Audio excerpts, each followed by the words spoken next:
Peace. This is your brother Kepra, also known as Ancient Wisdom Keeper. And today, we're going to talk about an Ethiopian mystic by the name of Bakhayla Mika'el, also known as Zosimas. He's a 15th century mystic, a theologian whose writings reflect a deep engagement with apocalyptic and cosmological mystical traditions. Now, I have the Book of Mysteries of Heaven and Earth. This is actually this work right here by E.A.Wallace Budge. Oops, let me turn it up from upside down to right side up.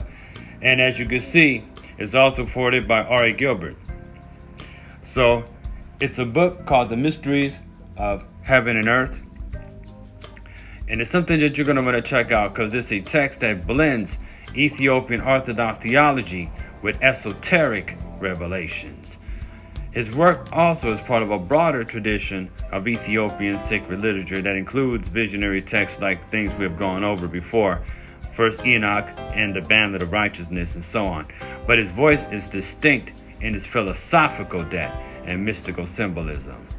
Now, the Book of the Mysteries of Heaven and Earth is a revelatory text, said to have been inspired by divine instruction to the Archangel Tamahanasame.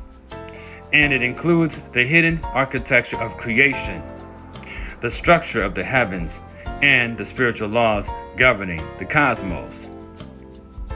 The book is divided into treatises that include commentaries on the Book of Revelation, discourses on the Trinity, and a reflection of the birth of Enoch, all framed within a mystical worldview. One of the central themes in the book is the mystery of the first and second tabernacles, which symbolize the different stages of divine manifestation.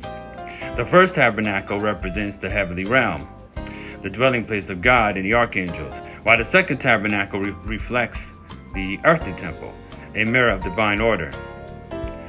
Bakhayla Mika'el also uses these tabernacles to explain how spiritual truths descend into material form, and how the soul can ascend back through them towards divine union. Though not explicitly named as Sophia, as we had also gone over the Pistis Sophia, the concept of divine wisdom permeates the text. So Bakhayla Mika'el speaks of hidden knowledge that governs the creation and is accessible only through purification and divine revelation. So the wisdom, which is personified in the Holy Spirit, it reveals the mysteries of the law, the priesthood of Melchizedek, and the baptism of John. The mystical path, according to the book, involves aligning oneself with the wisdom that transcends earthly limitations. Christ is portrayed not only as the incarnate Son of the Logos, but the divine Word through whom all mysteries are revealed. Bakhayla Mika'el's emphasis on Christ's role is in unlocking the secrets of creation, guiding souls through the spiritual realms, and restoring the fallen order. His teachings reflect a Gnostic sensibility where salvation comes through knowledge, or gnosis, and spiritual awakening, rather than mere dogma and rituals and so on, or ritual dogma, if you may. The book offers a multi-layered cosmology, describing the heavens as concentric spheres inhabited by angels, powers, and divine intelligences. Each level corresponds to a stage of consciousness, and the soul must pass through these realms in order to reach the ultimate source. This structure echoes ancient mystical systems like the Merkaba tradition and the Enochian heavens, but with a uniquely Ethiopian theological flavor. And accordingly, the theme is the journey of the soul from earth to heaven. Bakhayla Mika'el describes how the soul is burdened by sin and ignorance and must undergo purification through prayer, fasting, and divine grace. The book outlines spiritual disciplines and angelic intercessions that assist the soul in ascending to the heavenly spheres. This journey is not just about eschatology. And what exactly is eschatology? Eschatology is basically the doctrine and philosophy that focuses on the end of things like the end of the world and so on.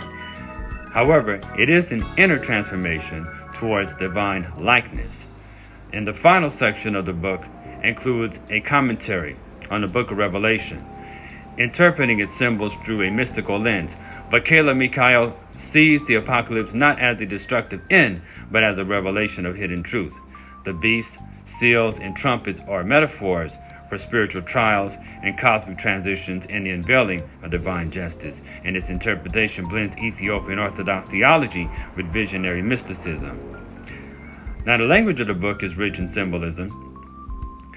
The stars represent souls, tabernacles reflect divine presence, and numbers carry esoteric meanings. The use of Ge'ez, the Ethiopians' sacred literature language, adds layers of depth, as many words carry multiple spiritual connotations. Bakhayla Mika'el's writings invite contemplation, not just comprehension, requiring the reader to engage with the text as a spiritual exercise.